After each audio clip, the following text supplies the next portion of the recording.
ನಮಸ್ಕಾರ ಎಲ್ಲರಿಗೂ. ಕಲಿಕೆ ಚಾನಲ್ಗೆ ಸ್ವಾಗತ. ಈ ದಿನ ನಾವು ಶ್ರೀ ಕೃಷ್ಣ ಜನ್ಮಾಷ್ಟಮಿಯ ಬಗ್ಗೆ ಚಿಕ್ಕ ಮಾಹಿತಿಯನ್ನು ತಿಳಿದುಕೊಳ್ಳೋಣ. ಶ್ರೀ ಕೃಷ್ಣ ಜನ್ಮಾಷ್ಟಮಿಯು ಕರ್ನಾಟಕ ಸೇರಿದಂತೆ ಭಾರತದಾದ್ಯಂತ ಭಕ್ತಿ ಮತ್ತು ಉತ್ಸಾಹದಿಂದ ಆಚರಿಸಲಾಗುವ ಮಹತ್ವದ ಹಿಂದೂ ಹಬ್ಬವಾಗಿದೆ. ಈ ಹಬ್ಬವು ಶ್ರೀಮನ್ನಾರಾಯಣನ 8ನೇ ಅವತಾರವಾದ ಭಗವಾನ್ ಶ್ರೀಕೃಷ್ಣನ ಜನ್ಮವನ್ನು ನೆನಪಿಸುತ್ತದೆ. ಹಿಂದೂ ಸಂಪ್ರದಾಯದ ಪ್ರಕಾರ ಶ್ರಾವಣ ಮಾಸದ ಕೃಷ್ಣ ಪಕ್ಷದ 8ನೇ ದಿನದಂದು ಇದನ್ನು ಆಚರಿಸಲಾಗುತ್ತದೆ. ಇದು ಸಾಮಾನ್ಯವಾಗಿ ಆಗಸ್ಟ್ ಅಥವಾ ಸೆಪ್ಟೆಂಬರ್ನಲ್ಲಿ ಬರುತ್ತದೆ.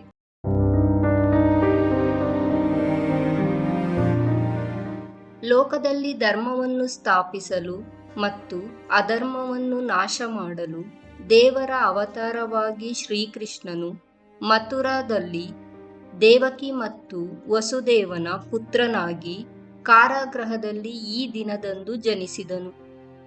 ಹಾಗಾಗಿ ಇದನ್ನು ಶ್ರೀಕೃಷ್ಣನ ಜನ್ಮದಿನವಾಗಿ ವಿಜೃಂಭಣೆಯಿಂದ ಆಚರಿಸಲಾಗುತ್ತದೆ.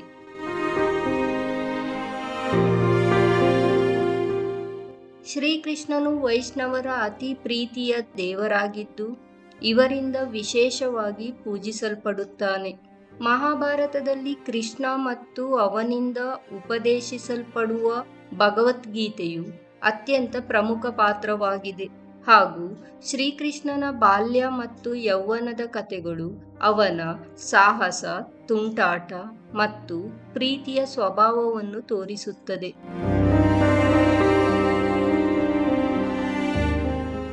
ಶ್ರೀಕೃಷ್ಣ ಜನ್ಮಾಷ್ಟಮಿಯಂದು ಭಕ್ತರು ಉಪವಾಸವನ್ನು ಆಚರಿಸುತ್ತಾರೆ.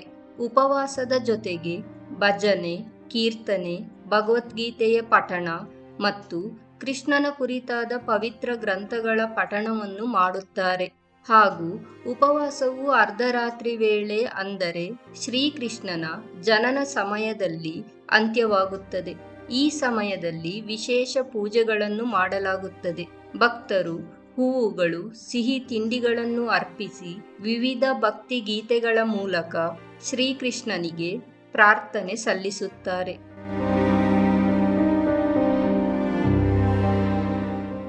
ಅನೇಕ ದೇವಸ್ಥಾನಗಳಲ್ಲಿ ಶ್ರೀಕೃಷ್ಣನ ಜೀವನ ಕಥೆಗಳನ್ನು ಹೇಳುವ ನಾಟಕ ಪ್ರದರ್ಶನಗಳನ್ನು ನಡೆಸುತ್ತಾರೆ. ಮಹಾರಾಷ್ಟ್ರ ಮತ್ತು ಭಾರತದ ಇತರ ಭಾಗಗಳಲ್ಲಿ ಈ ಹಬ್ಬವು ದಹಿ ಹಾಂಡಿ ಎಂದು ಆಚರಿಸಲಾಗುತ್ತದೆ.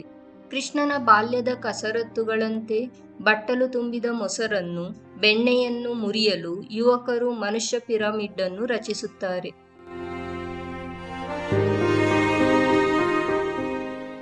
ಕರ್ನಾಟಕದಲ್ಲಿ ಶ್ರೀಕೃಷ್ಣ ಜನ್ಮಾಷ್ಟಮಿಯನ್ನು ಭಕ್ತಿ, ನಿಷ್ಠೆ ಮತ್ತು ಸಂಭ್ರಮದೊಡನೆ ಆಚರಿಸಲಾಗುತ್ತದೆ.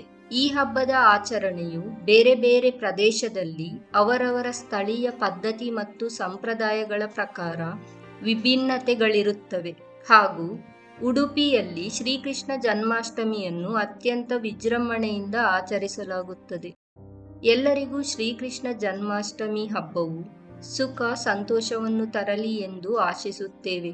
ಧನ್ಯವಾದಗಳು.